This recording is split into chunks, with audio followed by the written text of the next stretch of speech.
Rebecca has put herself forward to become the leader of the Labour Party. She's somebody who I have come to know over the last 4.5 years through her outstanding work as a member of Labour's shadow cabinet. And I believe Rebecca has the vision to deliver the transformative agenda our country needs.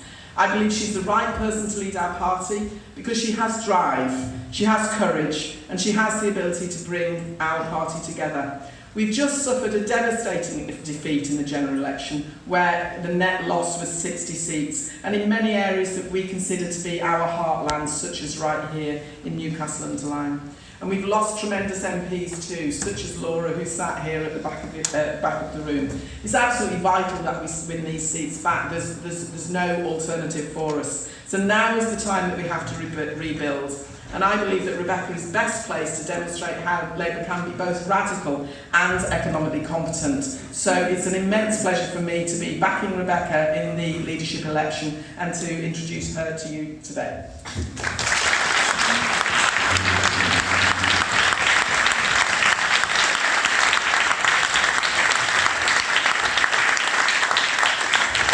So good morning everybody, and thanks to Carl, Mark and Margaret at the front for their role in today, and thanks to all of our candidates who've sadly lost their seats who have come today, our MPs who are dotted across the room, our councillors, our council leaders and our trade unionists and members. It's an absolute pleasure to be here today. And I've invited everyone here today because, as you might have heard, I'm standing to become the leader of the Labour Party. And the first thing I need to say to every single one of you is thank you. For every day we've spent in that campaign, in the cold, the wet, the dark, for every conversation you had, for every letter delivered, for every Labour voter who you gave a lift to in the polls, and every cup of tea that you made to activists when they came back from canvassing. Our party is its members, so after such a hard-fought campaign, you gave it your all, and from the bottom of my heart, I want to say thank you. But no matter how devastated we feel, we can't allow ourselves to be demoralised. We can't give up.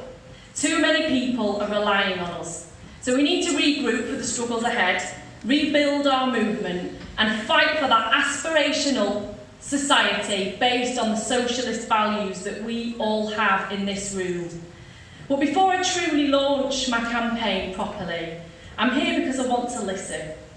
I want to hear about your experiences and your views on how we rebuild in places like this. Now, we're doing this in Newcastle-under-Lyme because it's a seat that underlines the scale of the challenge we face at the next election. It's a constituency that we've held since 1922 until last month. This seat now has a Conservative majority of more than 7,000, and the brilliant Carl Greatbatch has been denied the chance to fight for his community. Neighbouring seats tell a similar story. Crewe and Nantwich Labour in 2017 under the superb Laura Smith now has a Tory majority of 8,500. Stoke-on-Trent North, Stoke-on-Trent Central have never been previously Conservative. Both are now held by the Tories. And Stoke-on-Trent South, Labour until 2017, and where the amazing Mark McDonald should have took his seat, we lost by 11,000 votes. And losing here did not happen overnight. A broken economic model, as we've heard, has since the 1980s laid waste to industry, attacked our trade unions and hoarded power in Westminster. And more recently, the decline of our high streets, destruction of our public services and the loss of security in employment have left many communities just feeling angry and powerless. And you know, we were the only party who could have turned around those trends. But in the last election, people's faith in our ability to do that just wasn't there, and we've got to recognise that. The party came out with fewer seats from every election since 2001, except in 2017. And to find a path back to government, we've got to understand why our vote has been declining. Something that is true not just for our party, but right across the democratic socialist parties of Europe. The once mighty Socialist Party in France or Parti Socialiste I should say, in France is broken, and the Social Democrats in Germany are fighting the far right for third place. So continuing as we are just isn't an option. I think we all know that. And retreating, to a comfort zone and getting a new leader that we hope is going to be more acceptable to the Sun, the Telegraph and the Daily Mail just isn't going to cut it. Because there isn't a leader of the Labour Party who is acceptable to the people who want to destroy the Labour Party, and we've got to understand that very, very clearly.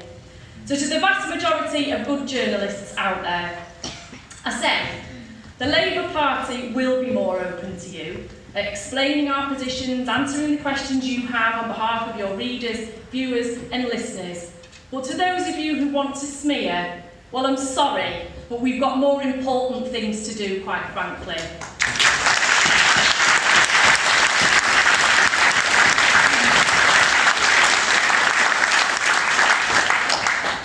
Now, I've heard from within my own constituency and talking to many members of the public that many thought that this was a Brexit election. But I think it was far more than that. It was about trust, and trust has got to be earned. Now, we tried to articulate why we were trying to prevent a damaging Brexit, but many didn't believe us.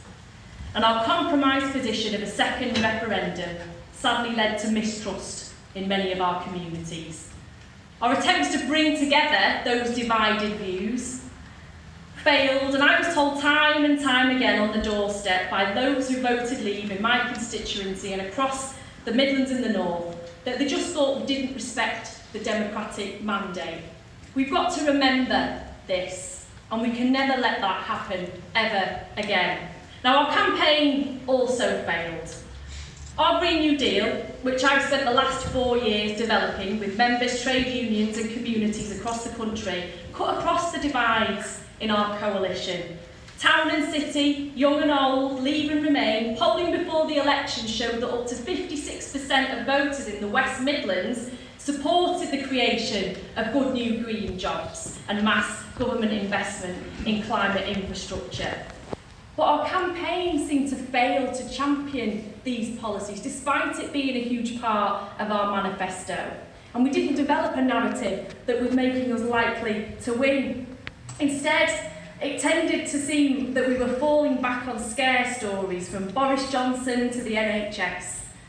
And most of our communities know that we're going to protect the NHS. We're the Labour Party. But what they didn't realise in our communities was how we were going to kickstart our economy and invest in many of the regions and nations who felt angry with the political establishment. And I do think that we didn't forensically underpin our campaign with a clear message around the economy. The vast array of policies that we did announce weren't targeted and weren't resonating around a clear economic narrative. And unfortunately, they were drowned out. And the economic credibility that we've worked, frankly, very, very hard over the last 4 years to prove, and as a Labour Party, sadly, we always have to work harder on that. That was undermined by the lack of that clear economic message.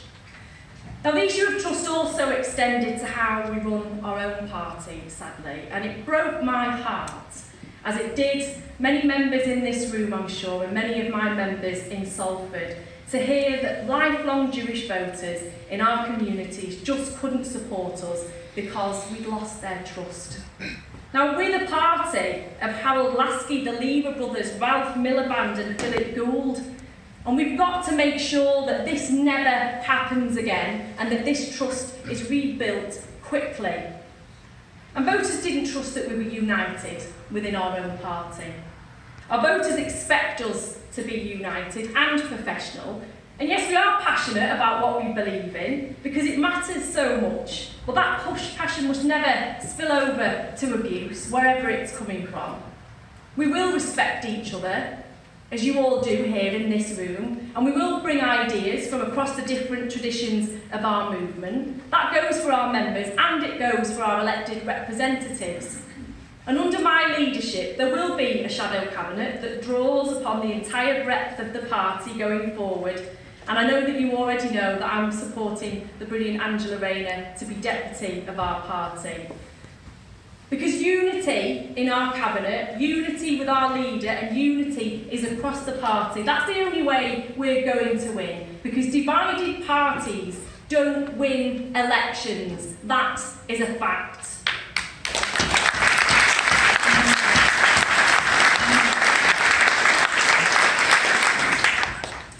Now we need to learn from our mistakes. I don't want to depress everybody too much this morning, but the whole point of today is to learn and to listen.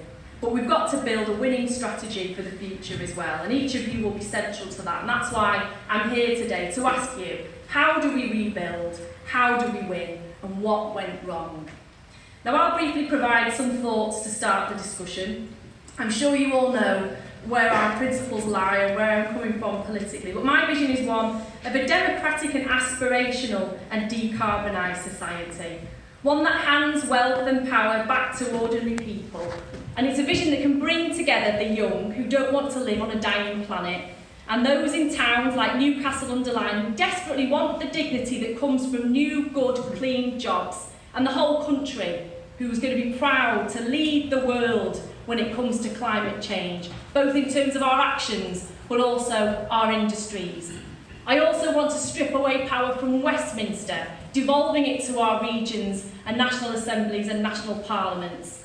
And I think that's a vision that can win, and you'll hear more about that as my campaign rolls out.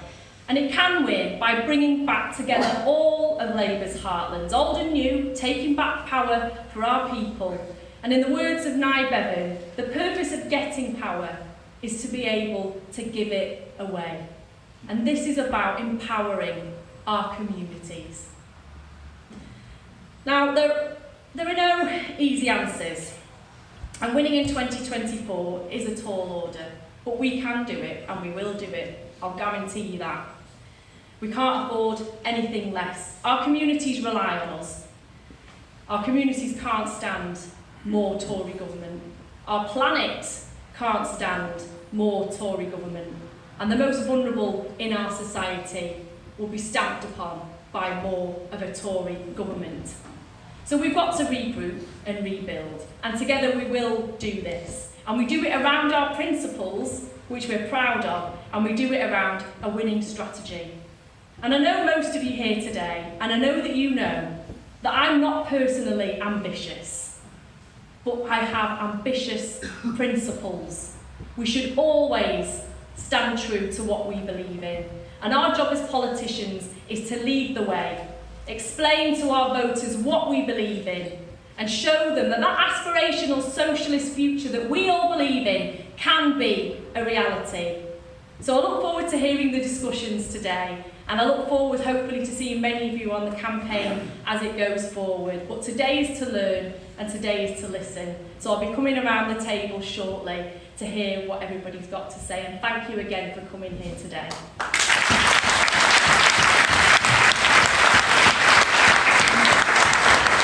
And many of you will know that Mark was our candidate in Stoke-on-Trent South. He's an international human rights law barrister and has fought for social justice and human rights for the last 30 years. He's absolutely committed to helping the disenfranchised, the poor and the vulnerable in the UK and overseas. So please give a nice welcome to Mark.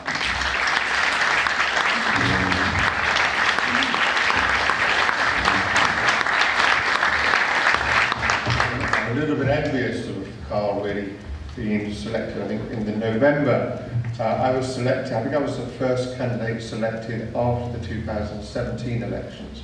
So I've been a candidate for about 18 months and working every weekend with a great team of people in Stoke South to try and win back the seat. It's flipped over to the Conservatives by 600 votes, and we were working hard and working very hard for a long time to get it back. But what I want to talk about really is why I think we lost. Not why I think we just lost in Stoke South, but why I think we lost the many seats that we did lose across the country. Stoke-on-Trent, it's a wonderful city, and you say it here, I'm sure many of you agree. A city full of pride and will to do better. But it has, like so many towns and cities across the country and the north, been let down by successive governments and now feels forgotten. You know, in the High Street in Longton, we have a Woolworths that still has the sign Woolworths outside. Woolworths closed down 14 years ago and still the High Street has this derelict building with the sign Woolworths outside. It's a place that feels forgotten and feels abandoned. But this did not happen by chance. It started in 1979 with the introduction of neoliberalism and the myth of trickle-down economics. This led to underinvestment in communities like ours and a greater expanding of divide between the wealthy and the poor. And communities like here in Staffordshire, like so many of them, were let down and, as I say, abandoned. We should never forget that it was the Tories that closed down the mines. It was the Tories that closed down the steelworks. And now what we have left are 0-hour contracts, leaving people unable to properly look after their children. We have schools that are underfunded, a health service that's on its knees, even despite the heroic work of our health service workers. There is still a belief that the rich and the privileged in Westminster don't give a damn about the people of the North and about the people in Scotland. It should have come as no surprise that in the referendum, whole swathes of the Midlands and the North voted to leave Europe. It is no use telling people that there will be an economic downturn if we leave the EU, if your town and community and city has suffered from underinvestment for a generation.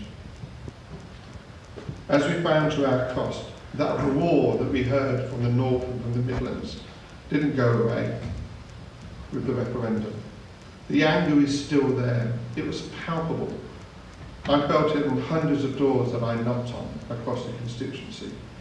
A feeling that what's the point of voting if those in Westminster simply don't listen to us? But Brexit will be done. We will move on. What we have to convince people that the real change that we so need will never be delivered by the Tories, it can only be delivered by Labour. History tells us that the Tories do not give a jot about the people of Stoke-on-Trent. We have to let people know that we are listening. We have to let people know that we hear their anger. And we have to offer real hope and have to offer real solutions. And that is why I'm so pleased that Rebecca last year promised to invest in Stoke-on-Trent, to build a massive factory, to build the next generation of electric cars for this country, creating thousands of jobs. It's what we need. We must remember that equality of wealth, that equality of opportunity, that decent housing, and a welfare system that is once again a beacon of our country, or as I like to call it, socialism, is not determined by one person or one leader. It's about a belief system that was so empowered by Jeremy Corbyn. And now I hope that it will be taken forward and not forgotten. And we don't have a shift back to the right. That we continue this fight that was so enthusiastically supported by many thousands across the country, a fight for socialism, a fight for equality, a fight for a proper welfare state. That we don't run, and we don't get scared, and we don't abandon our beliefs simply because we lost a general election. Because at the end of the day, we were right. And we must remember the right. We lost this battle, but we lost this battle, as Carl said, because of a unique set of circumstances by Brexit. And we must make sure that we continue the fight that was so empowered by Jeremy Corbyn and the left of our movement. That's why I'm here, and that's why I'm supporting the topic. Thanks, Maura. It's an odd end of the campaign feeling here. I was selected as the PPC for Newcastle there, in fact, sitting at this end of the table on the 2nd of November. I was one of the last people selected for the election, and I was out door knocking the next day, Saturday morning. As we'd agreed, we went straight out and we were door knocking to push for the election. And the difficulty we found that first day, the first door I knocked on was a woman who'd just come off a night shift as a care worker, and her husband was an ex-miner. And what I was told on that first door, on the first day we campaigned, was that they weren't voting for Labour because of Brexit. And that was the reality of the election here in North Staffordshire, as I think we'll hear from elsewhere as well. But in Newcastle, this was the Brexit election, and we fought hard against that. And we fought hard because we had the answers for people who live in Newcastle. We had answers for the problems here in North Staffordshire, but unfortunately people didn't want to hear it. What people were absolutely focused on was get Brexit done. So I'm very annoyed when people say that this wasn't about Brexit. This election was absolutely about Brexit. And if you look at the results that we had here in Newcastle, what actually happened, more than anything else, was a selection of voters who came out who didn't vote normally. If you look at our figures, these are people, and we will go out and do the quality door knocking around it. We will speak to these voters. But the large majority that voted against us were people who voted in the referendum to leave and came out again to protect their vote in Brexit. And that's where it started from for us in Newcastle. And I will be honest around that. There were other issues that came up. Jeremy wasn't the most popular politician ever here. That's absolutely true. And I speak as someone who voted for Jeremy twice as leader and support his policies, absolutely. But there's no getting away from the fact that here and in many other areas, particularly in the northwest where I campaigned a lot as well, where Jeremy wasn't popular. We have to acknowledge that and work out why that was. Though I would say, as a proviso, that actually that seemed to be the case where people weren't going to vote Labour anyway. So rather than being a massively significant factor in itself, it was on top of the situation where people weren't going to vote for us anyway. We had issues around the organisation of the party. Documentation came out too late, leaflet came out too late, and that did hurt us in Newcastle because we had 18,000 postal votes, and our first free post leaflet didn't come out until over a week after that and hit the doorstep. So that caused us difficulties in a constituency where the Tories poured money into it, and people by that point had 9 Tory leaflets through their doors.